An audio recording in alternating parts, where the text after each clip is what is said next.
sobre a questão das bases, na qual estarão as garantias. Então, esse assunto será resolvido no momento oportuno. Na reunião do Conselho de Defesa Sul-Americano, o que nós tivemos foi uma posição que o Brasil propôs e que foi seguida por todos os países, menos pela Colômbia. Quer dizer, eu não acho que o Brasil tenha ficado diminuído, pelo contrário, quem ficou numa situação mais incômoda naquele momento foi a Colômbia.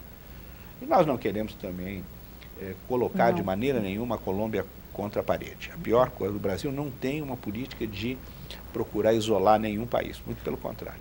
Sobretudo um país amigo, como é o caso da Colômbia, com o qual nós mantemos relações muito fortes. E nós participamos em várias operações humanitárias na Colômbia. Eu mesmo estive presente numa das operações com a total aquiescência do presidente Uribe.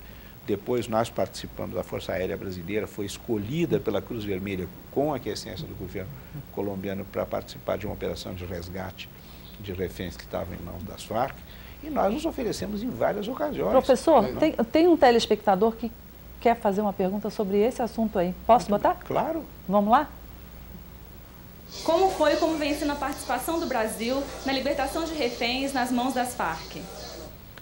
Olha, tem sido sempre na medida das nossas possibilidades e do acordo com o governo colombiano. Nós sempre adotamos uma posição muito clara, não vamos fazer nada que não tenha o acordo do governo colombiano. Quando eu fui, no fim do ano de 2007, começo de 2008, interrompendo as minhas pequenas férias, lá para Vila Vicêncio, no interior da Colômbia, para participar do resgate, houve consulta do presidente Uribe e eu falava diariamente com o presidente Uribe a esse respeito.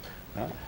Posteriormente, quando nós mandamos helicópteros para resgatar os reféns, os helicópteros brasileiros, foi também a pedido do governo colombiano e da Cruz Vermelha Internacional. Portanto, nós sempre temos tido essa participação muito criteriosa, muito de acordo.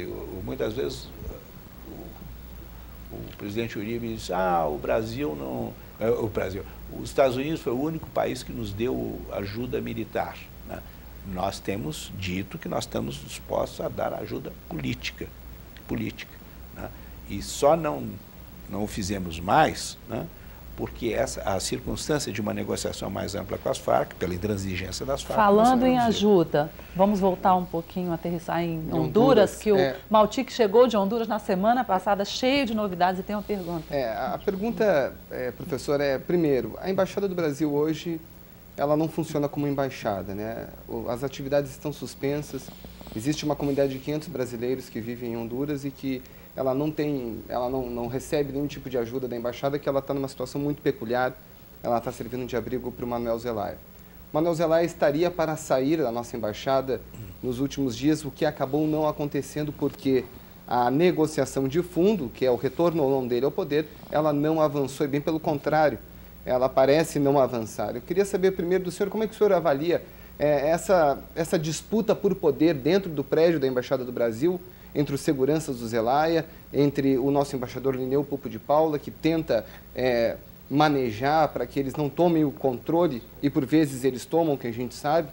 E a segunda é, quando é que vai terminar, na avaliação do senhor, isso? Antes ou depois da eleição, a crise em Honduras? Já que fica bastante claro que o governo de Roberto Micheletti quer adiar essa decisão, e ficou bastante claro nos últimos dias que esse é o objetivo mesmo. O senhor acha que isso vai terminar antes das eleições no país, e daí a eleição poderá ser ou não referendada pela comunidade internacional? Olha, eu tenho mantido contatos com a Embaixada do Brasil em Honduras, e o Itamaraty, evidentemente, muito mais do que eu. Nós não temos essa percepção de que o encarregado de negócio tenha perdido o controle também da Embaixada. Disputa controle. Situações muito extremas como essa sempre criam problemas de natureza prática. Mas não há dualidade de poder na Embaixada, se você quiser. Quanto à questão de fundo, nós assistimos com muita inquietação à intransigência do governo Micheletti, que tem impedido até agora de que se chegue a um acordo. Né? O Brasil, evidentemente, com a comunidade internacional, quero deixar claro, toda a comunidade das Américas, a União Europeia e a União Africana, para citar 3 grandes blocos que se manifestaram, reconhecem o presidente Zelaya como presidente constitucional do país. A impressão que nós temos é que o governo está tentando empurrar com a barriga isso até a eleição de fins de novembro, para, elegendo um novo presidente, acreditar que ele terá legitimidade. Do ponto de vista do Brasil, nós não reconhecemos uma eleição que seja organizada pelos golpistas. Entre outras coisas, porque Honduras vive uma situação virtual de estado de sítio, né? Então, como se pode fazer eleições no marco de uma situação de estado de sítio? Mas o que é mais grave, deixa eu só concluir, o que é mais grave ainda é o seguinte, é que uma eleição eivada de legitimidade como essa não vai devolver estabilidade para Honduras. Honduras era um país relativamente estável do ponto de vista político. Você pode dizer, tem problemas de natureza econômica e social, sim, um país paupérrimo, mas era um país que tinha uma certa estabilidade.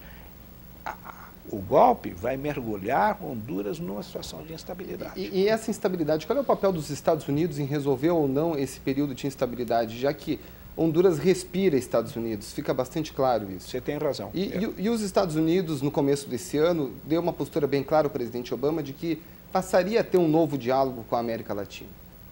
Agora, na questão de Honduras, o que parece é que há uma omissão dos Estados Unidos de decidir se é favorável a um governo, se é favorável a outro. Afinal de contas, tem a pressão conservadora sobre o presidente Obama. Ele tem questões internas para resolver e, por isso, não ataca questões que são fundamentais para os conservadores. Então, para os republicanos, qual é o papel dos Estados Unidos na avaliação do senhor? Ele está sendo omisso ou não? Eu não acho que os Estados Unidos estejam sendo omissos. Eu acho que os Estados Unidos poderiam estar mais ativos, porque, como você bem disse, o papel dos Estados Unidos na América Central, de uma maneira geral, em Honduras em particular, é muito grande. E, portanto, uma posição mais assertiva da parte do governo norte-americano, ela teria uma influência maior no sentido de pressionar os golpistas a abandonarem os seus projetos e chegarem a uma negociação.